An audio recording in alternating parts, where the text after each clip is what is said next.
आखिर कौन है भगवान परशुराम के दो शक्तिशाली शिष्य जिनके आगे साक्षात भगवान श्री कृष्ण और देवों के देव महादेव भी नतमस्तक हो गए थे। दोस्तों, भगवान परशुराम ही इतने शक्तिशाली थे कि जिन्होंने अपने पिता की हत्या का बदला लेने के लिए 64 क्षत्रिय राजवंशी को मार दिया था और इसी गुस्से को शांत करने के लिए बजरंग बली को कई महीनों तक युद्ध करना पड़ा था। तो जरा सोचो उनके शिष्य कितने ताकतवर होंगे। आइए दोस्तों, मिलते हैं आज की इस वीडियो में भगवान परशुराम के दो पराक्रमी शिष्यों से, और कमेंट में जय परशुराम लिखना ना भूले। मिलते हैं पहले शक्तिशाली शिष्य से जो खुद एक भगवान होंगे, जो स्वयं भगवान विष्णु के 10वें अवतार होंगे। हाँ दोस्तों, हम बात कर रहे हैं कल्कि अवतार की, जो कलयुग के अंत में जन्म लेने वाले हैं और दुनिया में से सारे पापियों का संहार करने वाले हैं। दोस्तों, श्रीमद् भागवत गीता में वर्णन है कि संभाल क्षेत्र में एक ब्राह्मण के घर कल्कि अवतार का जन्म होगा, जिनके गुरु कोई और नहीं बल्कि धरती पर मौजूद 8 चिरंजीवी में से एक परशुराम जी होंगे, जो उन्हें शिक्षा और दीक्षा देंगे और उन्हीं से उन्हें कई सारे असंख्य अस्त्र शस्त्र प्राप्त होंगे।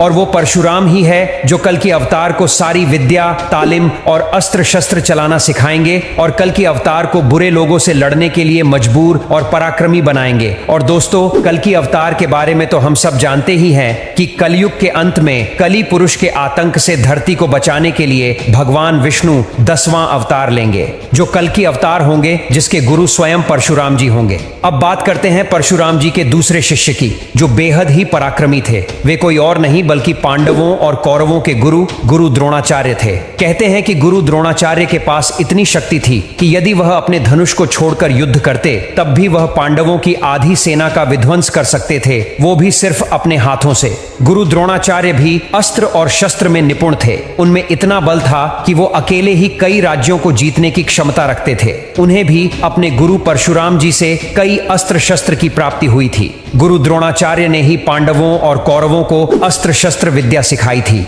भगवान विष्णु जी ने उन्हें वरदान स्वरूप नारायण अस्त्र दिया था। इनके अतिरिक्त गुरु द्रोण के पास इंद्रास्त्र, वरुणास्त्र, पशुपतास्त्र और धर्मस्त्र जैसे और भी दिव्यास्त्र थे। उन्हें कई प्रकार के जटिल युद्ध सुलोचनाओं का भी ज्ञान था। युद्ध के 13वें दिन गुरु द्रोण ने अकेले ही पांडव पक्ष के लगभग 20 महारथियों को पराजित कर दिया था।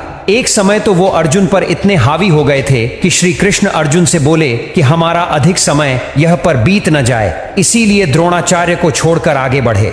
युद्ध के 15वें दिन तो वो अजेय थे। उनके ही कार्यकाल में पांडवों ने अपनी सबसे अधिक क्षति देखी थी। इस कारण गुरु द्रोणाचार्य को युद्ध में सीधे तौर पर पराजित नहीं किया जा सकता था। तब भगवान श्री कृष्ण ने भीम से कहकर एक अश्वत्थामा नाम के हाथी को मरवा दिया और हर तरफ खबर फैला दी कि अश्वत्थामा मारा गया। यह सुनकर द्रोणाचार्य ने हथियार डाल दिए। तब राजा द्रुपद के बेटे धृष्टद्युम्न ने द्रोणाचार्य का वध कर दिया। इस तरह द्रोणाचार्य को छल से मारा गया था, अन्यथा उन्हें मार पाना किसी के बस की बात नहीं थी। तो यही थे परशुराम जी के दो शक्तिशाली शिष्य। इनमें से आपको पसंदीदा शिष्य कौन लगता है? कमेंट करके जरूर बताइएगा।